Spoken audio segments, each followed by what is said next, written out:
here are the things we're doing to this truck right here. So I quoted this guy, and we're putting mule deer stacks. It already has them on there because I bought trucks with mule deer stacks. That's done. I need outlaw visor. Here's my parts. So we're going to put an outlaw visor on it. Maybe not tonight, but we're going to do that. Horizontal herd bumper. We will do that tonight. I don't have my third axle adapters. They haven't arrived. I got some. They're in the mail right now, but those will happen. Half fenders are on the half fenders on the truck. That's nice. Cat engine. We're going to do an engine swap tonight. Bullet lights on the sleeper. I will not be doing tonight, but those will get done soon. Chrome headache rack and turbo wing. So we're going to do those things. First thing I want to tell you is not all 389 Pete's are created equal. I have two 389 Pete's right here. Take a look. Are they 389? Say yes. Yes. All right. Here's what I want to show you is the big difference right here. Look at this bumper. That has plastic pins that go through the die cast. You can see it. Well, you can't see it now because I cut them off. This is a repaint. There's plastic pins that go through the die cast and then hold this bumper on. Look at this one right here. Here's the big diff. This has a screw holding this bumper on its die cast. Okay? These two animals are not the same. These present different challenges. Here's another big significant difference I noticed last night. Look at this hood hinge. Look at the width of that hood hinge right there. Check it. Check out the width of this hood hinge right here. Significantly wider. About double in size right here. This is going to present a problem, but I'm going to walk you through everything if you're going to customize one of these. Now, is every Peterbilt coming from the factory dressed up like this? No. Not that I'm aware of. Not that I'm aware of. But I want you to be aware that some DCP 389 Pete's have this difference, and it matters. First thing that we're going to do to customize this, we have an engine swap. We have to put on a herd bumper. We're going to take this off. So first things first, we're going to take off this bumper. And then, so that's really nice and clean. Look at that. See, they use the same frame because the holes for a regular plastic bumper are there, aren't they? Yeah, they are there. But anyway, so but this is new, and it's not standard on all trucks, by the way. All right, enough of that. Next, we're going to take off the hood, and to do this, I'm taking this is just a junk pair of side cutters. I do sell side cutters in my store, so if you're wondering where to get them, I have them. You don't have to go looking. And all I'm doing is I'm just gently prying up this hood pin. And out it comes. That's simple, guys. That's how that works.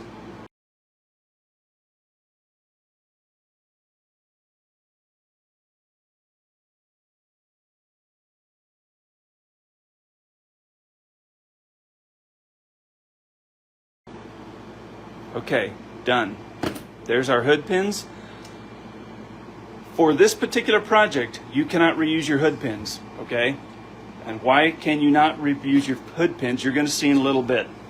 Things are going to get really crazy here in a minute. Next, we got to swap out this engine. But before I do that, we're also, let's go to our parts bucket here. We need one of these, so we're going to grab that out.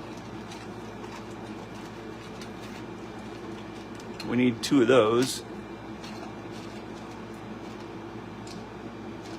We need two of these. And we need this. We're doing a wheel swap on this truck as well. I forgot. That wasn't on my list because that edit came in a little later.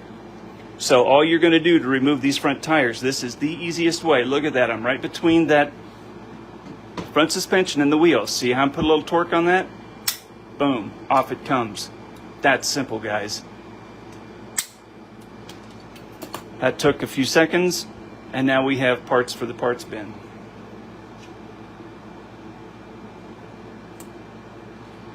Now we have these pins to remove. You can reuse these wheel pins. I am not. I have a way that I like much better to remove wheels or to reattach wheels, and I'll show you. So I'm going to go ahead and push these wheel pins clear out.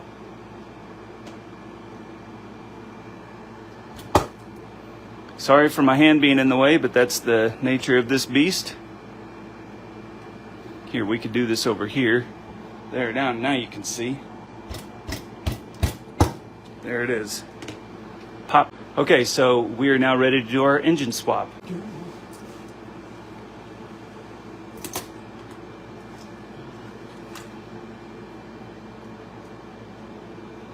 Okay, that was it. Just pried that up. This is just pinned. There's 1, 2 pins right there. There's 2 up here on the radiator. And these can be reattached really simply if you bust one off. No big. But here's what I want to show you about these engines. This is kind of fun. Now, this particular truck has been asked to have a yellow cat engine in it. Well, these engines, this came out of a Pete, this came out of a Pete, and if you look at it, they're exactly the same except the color. That's it. Okay, so to replace our engine, what's next? Okay, we need to sneak this in here, like so. Okay? What I found to make life a little easier on you, just clip these pins off. And why would I tell you to do that? Because this will never be played with. No one's going to pop the hood and then jack with that engine, or at least not where these are going. Now, if you have a little kid around, maybe that'll be a different story, but this is going to an adult, so adults generally don't mess with this unless you got a buddy coming over to look and ooh and ah at your customs, and he jacks with it. But other than that, you're kind of safe. Now we're just going to sneak this in here like so. I'm dry fitting this before I glue it down. Okay? And now we'll get some glue on this matter. And we're going to glue this bad boy in. I kind of got a little crazy there. You don't need a whole lot of glue. We're not pouring concrete here. We're just sticking an engine in this bay.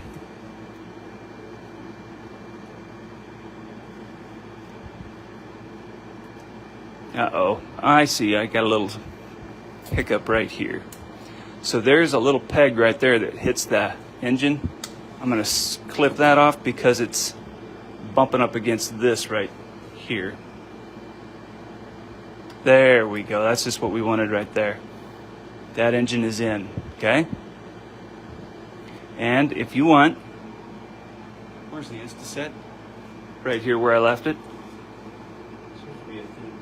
Splash a little bit of Instaset in there so we can keep on moving. Okay.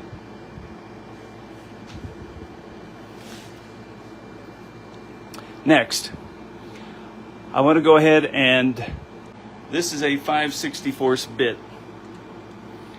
And what I'm going to do, because I'm not reusing my wheel pins, I'm going to drill this out to put a screw in there.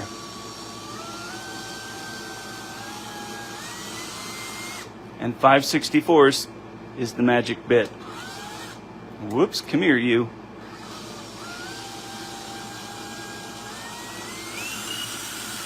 I've prepared the spindles for the screws that I'm going to use. And if you're wondering what size, this is the size right here.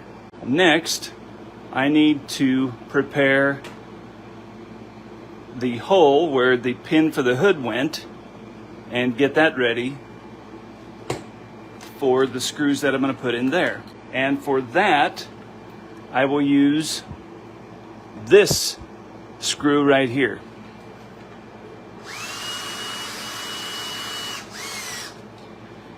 So why am I drilling this hole out? I'm glad you ask. I run a 1/16 inch bit through this front hole where the hood hinge goes.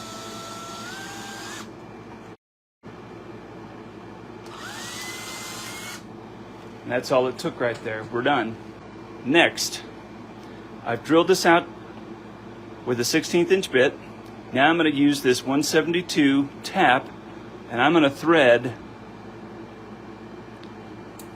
where this hood hinge goes. And I'm going to use that FWS01, golly, I can't read my writing, that number 1 screw.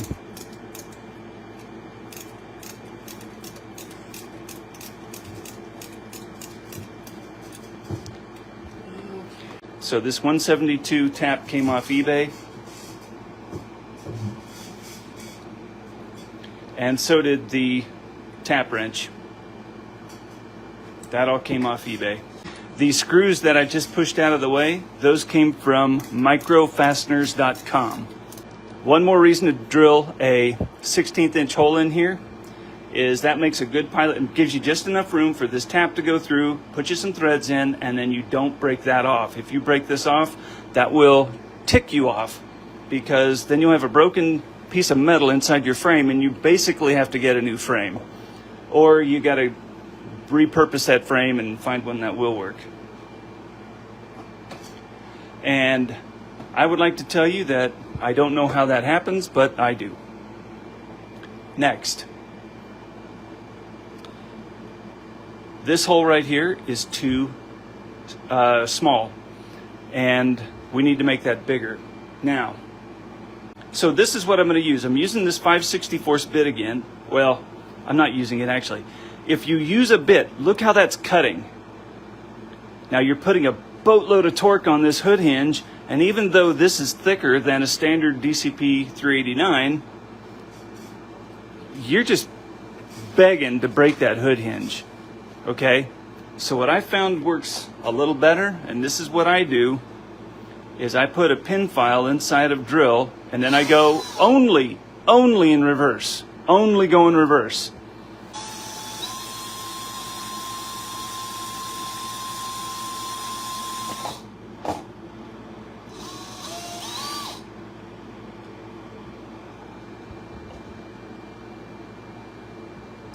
Ta-da. There. Other side.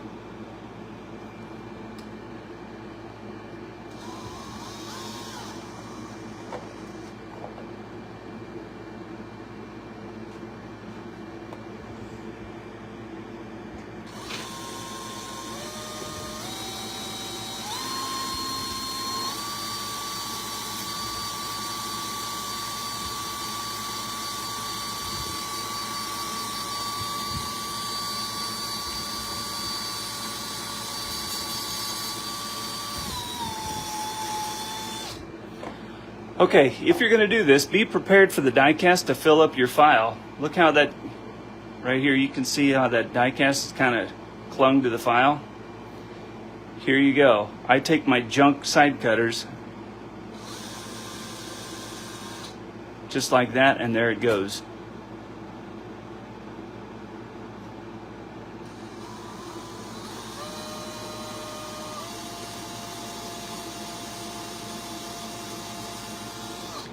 So if you're going to do this file in reverse dealio, okay,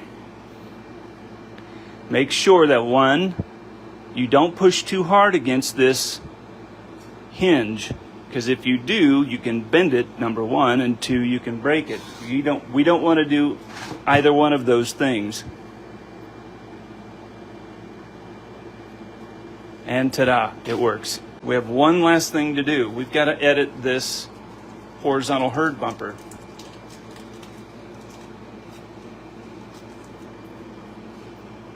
Okay, so we got to do two things here.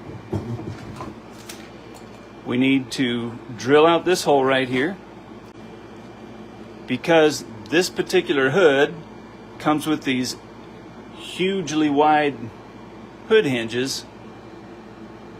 Look at that. That is not fitting in a million years. We need to cut these off and position them make them wider. Okay, so that's got to happen as well. But first, I'm taking my 5/64 bit and by hand, I'm just going to make that hole bigger. I'm not pushing, I'm just letting it kind of feed itself. Why am I doing that? Because if you get too aggressive, you can break it down here, or you can break this little hook around too. Golly, can you see that? Yeah. So you can break it here, or you could break it there if you go too aggressive.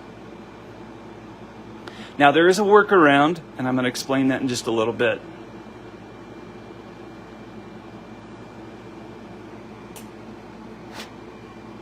So right here, what I'm doing here to make this wider is I'm just going with these flat side cutters, cutting it flat, letting it fall. Okay? Then what I'm going to do happens. I'm coming in here with my favorite glue in the whole wide world. This is also for sale in my store if you're wondering.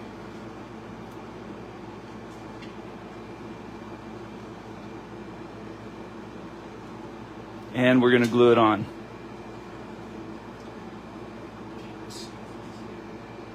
And I'm going to go right next to the old hinge point. Just like this.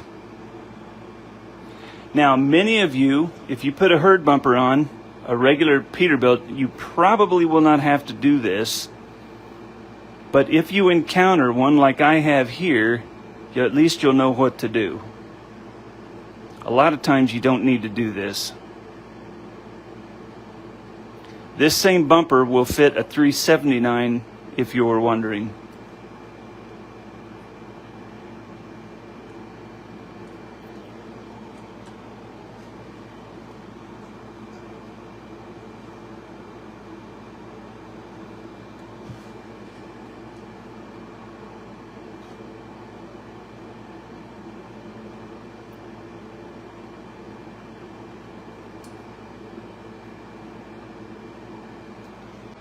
And if you're wondering also, this is Instaset. This is for sale in my store in a bulk bottle and a small bottle. And I just bought a $1 syringe at the farm store with a needle, and it just allows me to put it right where I want it and be precise. So Instaset, the glue, all of that's for sale in my store. I'm just grabbing my extra Allen wrench. I keep a couple of these in case I break one. Now we're ready to assemble our hood and our bumper.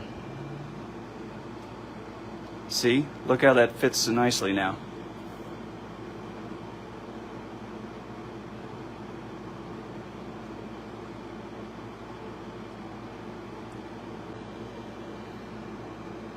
So now we're just going to stick that in like so. Grab our other Allen wrench. And just screw that in.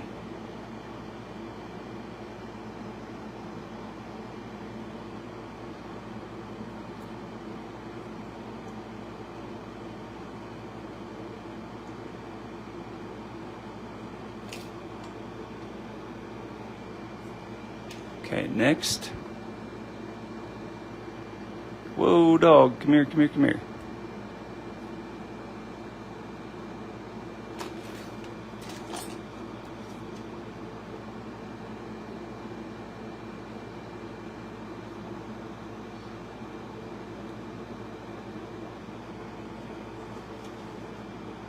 And voila. Now, your herd bumper operates like this. It functions, and so does your hood. Now, I'd like to iterate one more time. The big difference that we've experienced tonight is this particular hood hinge here has much wider hinge points than most of the 389, 79s you're going to find. Can't explain why this particular one has more beef to it. It just does. So there you go. Because this hood hinge right here is so much wider, that, and then we've added this herd bumper, and then we have a screw on top of that, there's not a whole lot of real estate in here to reattach the tires that we're going to put on, okay? This is a significant difference. It was requested to put these specific wheels on. If you'll notice, these have the little spikes on the lug nuts. These are really cool, by the way. These come from Canada Coda on Shapeways, shapeways.com, and they're not badly priced, frankly. They're not out of reach. I mean, they're decent priced. They come on this wire, just like you see. I shot these with Molotow chrome through my airbrush, and then I let them cure. They've been curing for about 3 weeks. And the reason to let these things cure, you don't have to let them cure 3 weeks. If you let them cure 3 days in a nice ambient temperature in your house or something, what will happen is when you handle these, the chrome will not lose its luster. If you start handling this particular rim before this is fully cured, your fingerprints will come in here, the chrome will dull, and it just won't look near as good as it does right now. So now we can handle this because this is fully cured, it's fully dry, it's awesome. Just be warned, if you use Molotow, when I suggest you do, let it cure. That's the point. Whatever it is you're using it on. And a word to the wise again, these wheels were printed in the detail plastic. And detail plastic from Shapeways is known to be brittle. Okay? This is no surprise for any of you that have used this already. But if you're new, just beware. You can use these. I suggest you do. But they can be brittle. So, especially these little spikes here. I have no idea how much abuse they're going to take, so we're just going to be extra careful putting these tires on. And if your tires are hard at all, like maybe they've come out of a cold room, stick them in a cup of hot water, soften that rubber up so these go on easy and you don't have to push on those spikes. Now I'm pushing with my whole thumb over the spikes because I don't want to break them. And then we're just going to kind of work this tire on without putting torque or mucking up those spikes. Another thing I did for this, again, because I don't know how much you can push that factory wheel pin that I took out earlier. I don't know how much you can push that factory wheel pin from behind and onto this tire without breaking all these apart. So what I did was I used my 16th inch bit and I used my 172 tap, and I actually have threads in this plastic, okay? Because I don't want to risk at any point breaking these spikes.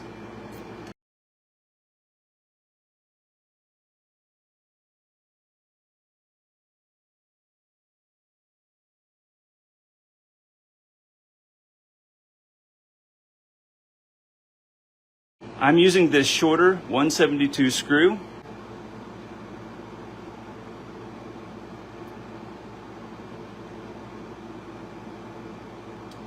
Ha! Got it. Sorry, a little excited there.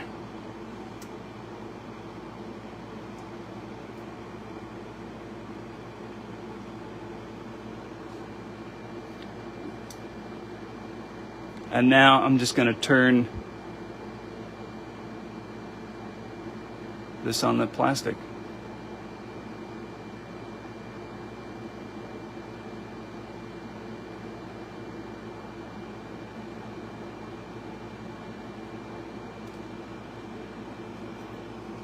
I don't have to fight getting that pin back in there and trying to get them tight. If any of you have put these pins back in there, then you know that trying to do a wheel swap and put the pins back in and then get that pin nice and tight so the wheel doesn't slop out or have any camber, it's impossible almost. I mean, once in a great while I'd get lucky, but by and large, no. Crazy. Okay. It's better.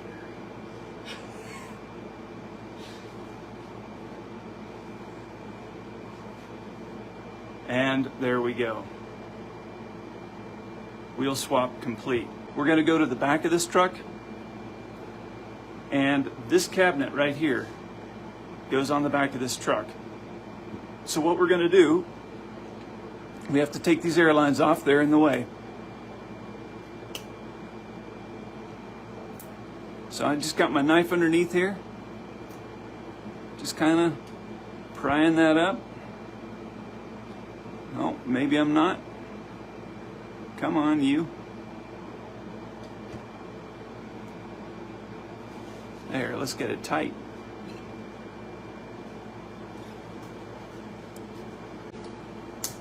There it is. All right, come on. We have it started. It's always nice when you can salvage these parts because then you can reuse them on something else. Oh my gosh, that just does not want to come up easy. Come on, get off of there. There we go. Then we're going to take off these deck plates because they're in the way.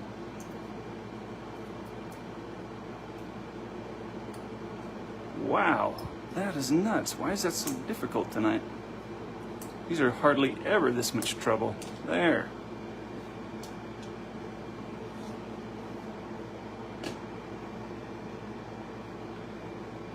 All right.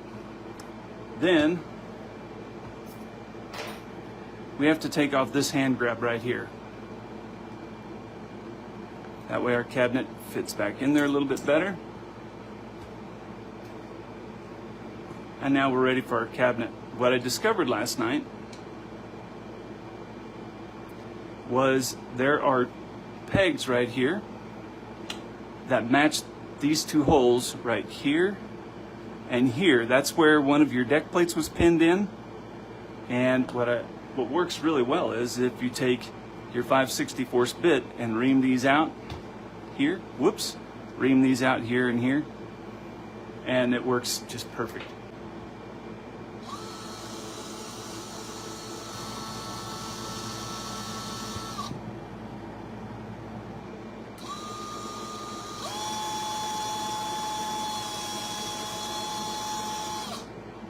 All right, how do you like that?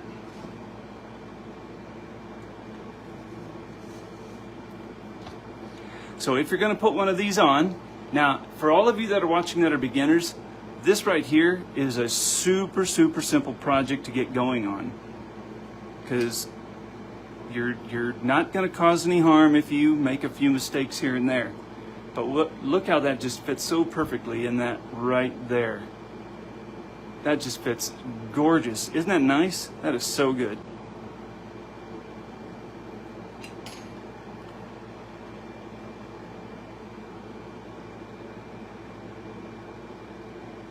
Now we can put a little bit of glue on our pegs.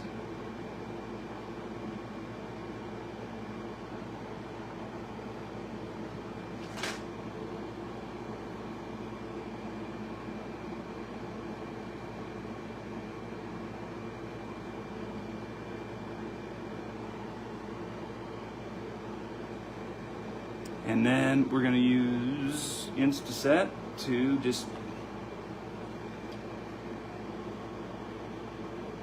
right there. And I'm only using Instaset on one side. And there we, oops, that needs to be pried up just a little bit. There we go, like so.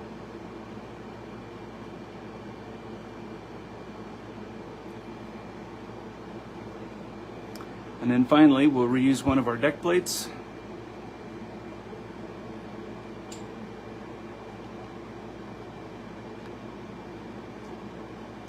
And I'm going to use this one with the broken pin because I'm going to take the other pin off, like so.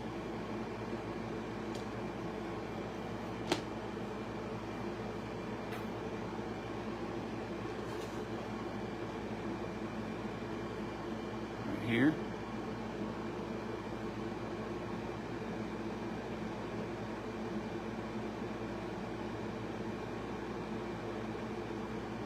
And right there, we're going to cover that up so our trucker has a place to get up into his cabinet.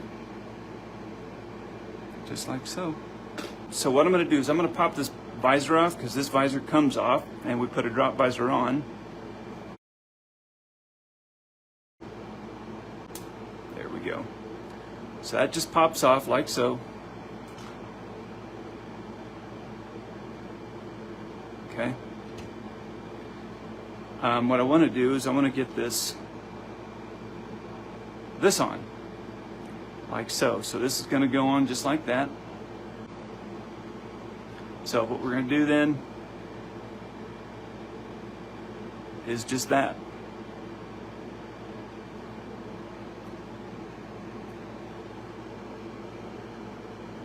And the turbo wing here is kind of lining up with the back of the cab, like so.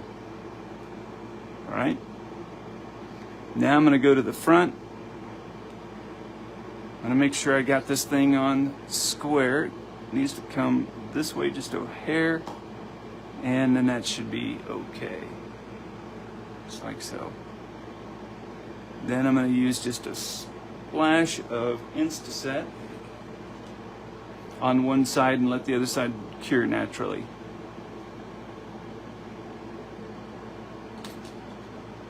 And there we go. But what I want to do is I want to take my third axle kit and I want to stick it on this rig right here. This particular truck had a ladder in this spot right here. You can see the remnants of it. I took that off. I just broke it off. It's not a big problem there. Pretty easy to do. And then we're going to go ahead and stick a third axle underneath here. Now, this is my third axle piece. You can buy this for set. It's for sale in my store. If you go to RockinHFarmToys.com, go in the store and look for this tag axle holder. This is what we're going to install. Then I also sell in my store one of these, which is a tag axle. To put this thing on a truck, you will have to remove your driveline.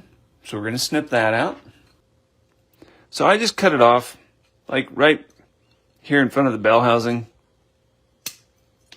And then just let that fall. We're not going to discard this driveline. We're going to keep this because we're going to use it when we put it back in together. We're going to dry fit this and make sure it fits well. Like so. And what you're going to find is it probably won't fit well first time out of the gate. And what I found earlier, because I've already done two, was there's a little bit of plastic right in here. And this is left over from, well, sometimes these pegs, when you put appliances on or from the factory, there's just little pieces of plastic pegs that stick out the bottom of the frame. So what I did to resolve this, and I'm going to put on my safety glasses, is I'm using my Dremel with the cutoff tool, and all I'm going to do is I'm just going to shave off any plastic and paint that's kind of in here that might get in the way of this tag axle holder.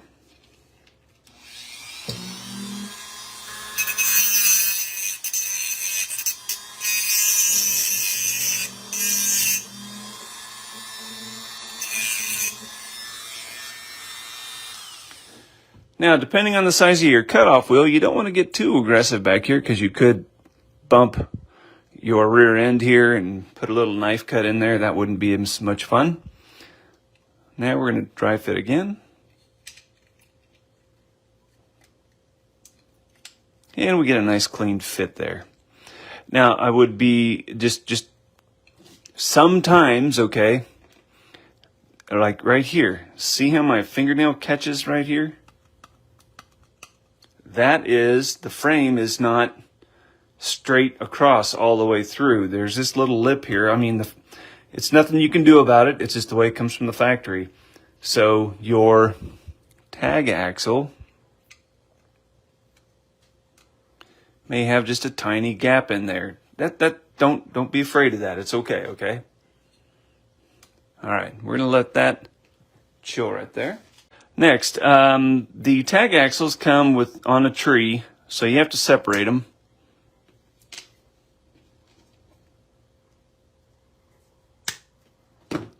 And there is no prescribed axle to go in this. They don't come with an axle. You're going to have to figure that out on your own. I keep 16th inch rod around, so I'm going to use 16th inch drill bit here. I'm going to clean out that hole. Do not push too hard. You don't want to go all the way through this and ruin your tag axle.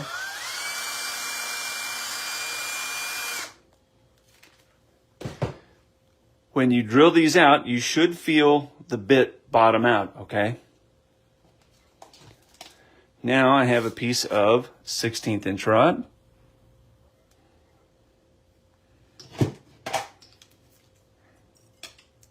And what we're going to do, and I want to show you something here when you're using this.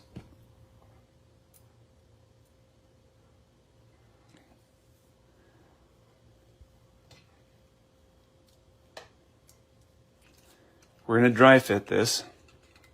And what I want to show you is this right here.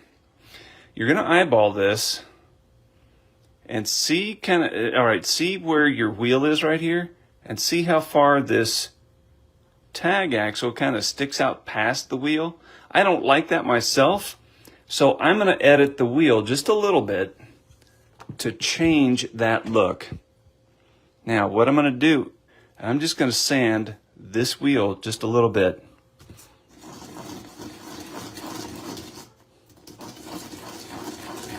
This particular plastic is not super hard, okay? It's strong, it's tough. It's not super duper triple axle hard, so it does sand pretty easy. A little goes a long way as far as the sanding bit goes. So what we're going to do is we're going to turn that back onto our axle, and then we're going to dry fit one more time.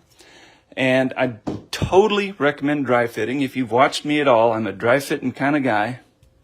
Dry fitting means we're just going to test it without glue, see how everything looks. If we're happy, we're going to go with it. And if we're not happy, whoops, we're going to change it.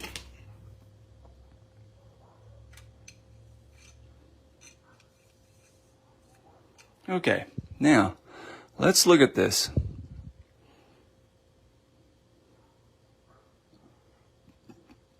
See how the wheel here and our tag axle wheel here, they look almost in line there, pretty darn close. I could probably take just a little bit more off this side. I think I will.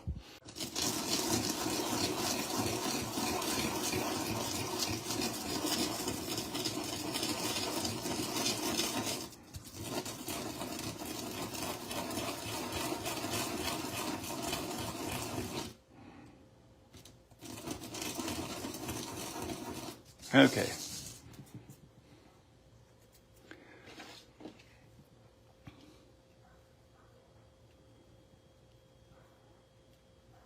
Here we go. Twist that on like so.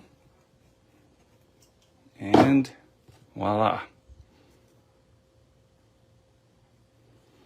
Now this axle obviously is insane long, but we'll cut that down in a moment. There we go. This is what we like right here. Now we're going to take a look at that one more time. How does this look? Does this look about, there we are, in line with our rear wheels? I'd say so. That looks pretty darn good. Now we're going to go ahead and cut our axle down. And we're going to leave about, I don't know, 3/16, maybe a little less. About 3/16 or so.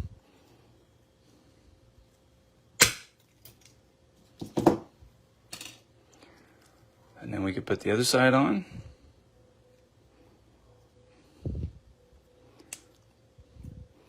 And like I said, if you're just joining me here, all of these parts that I'm handling right here are for sale in my store. And the reason they live is because I couldn't find them when I needed them, so I drew them up and had them 3D printed.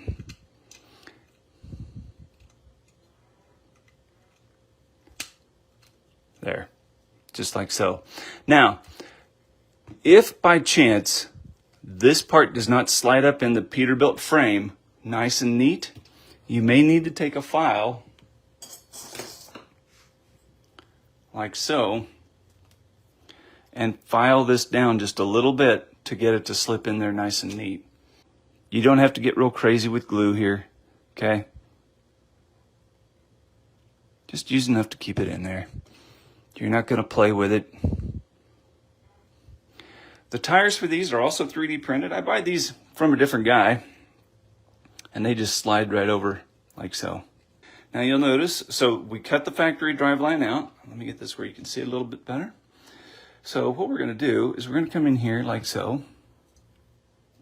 And this is the front. This little peg right here, or this little tooth, if you want to call it a tooth, that is the front of this driveline. So this was attached to the bell housing back here, and you can see the white cut mark. And this does have a flat side here that goes to the bottom of the transmission.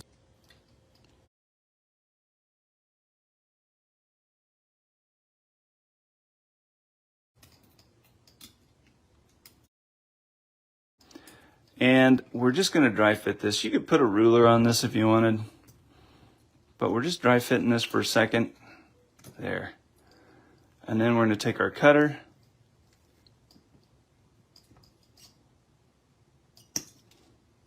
and we're going to make sure that it fits. Does it fit? No, we need to cut off a little more, about 1/8 of an inch or so. So we'll just do that quick. And then we'll dry fit it again. I would love to give you specific measurements for all this, but unfortunately with so much variety in trucks, with so much variety in how people do things, you kind of just have to dry fit and work it out. So there's just too many unknowns and too much variety in the way things are done to give you really hard and fast guidelines on some of this. Okay, and that's all we have to do there. Unfortunately, because everything's so dark, you can't see it very well, but it works. And all we're going to do is just glue this to the third axle housing.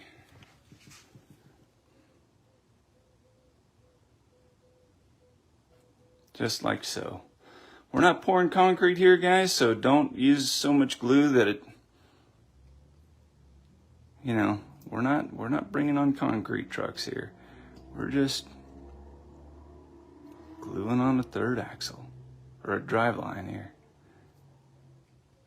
And all you're going to do is just glue it to that bell housing there. That's it. Splash of Instaset, boom. And it's now going to stay. And looky there, third axle is on. Okay, so on these visors right here, if it's not fitting your cab well, so if I can do this, yeah. So if it's not wrapping around the cab well, like right here, see how that's just kind of hitting this part of the cab? That stinks. We don't want that, right? So what's the workaround? The workaround is to take a flat-sided plier like this, and I'm going to get this out of my road. There.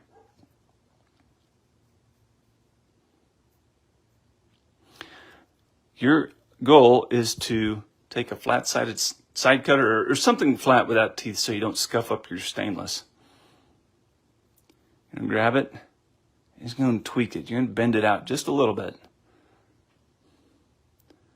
That way, it fits around that cab just a little bit better.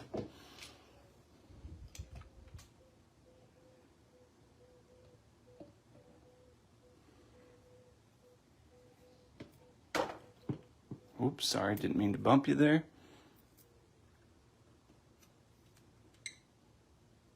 And voila. And then you will have a gap between the cab and your visor. So the factory Die-Cast Promotions visors actually fit this groove right here. You can see a groove right here all the way around. That factory visor fills that gap where these do not, and they won't. There's nothing you can do about it. So what I've done here while off camera, I put a little glue over here in the corners because that's what's going to be touching right here and here. Or with a pointer right there and right there.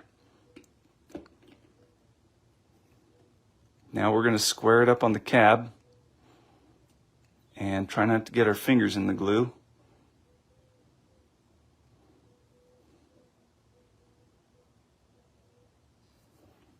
And the goal here is we want that visor. Whoa, whoa, whoa, whoa. Come here, come here, come here, come here. There. Want it to sit low like it should on a real truck. Okay. All right. And then this is where your Instaset works really, really well. You can kind of set one side of your visor here. Tap it with a little bit of Instaset, like so. And then you can kind of work it on the other side so we get that level all the way across. See how I'm just kind of pushing that down a little bit? And now it's nice and straight. And then we can hit it with a little Instaset right here. and voila.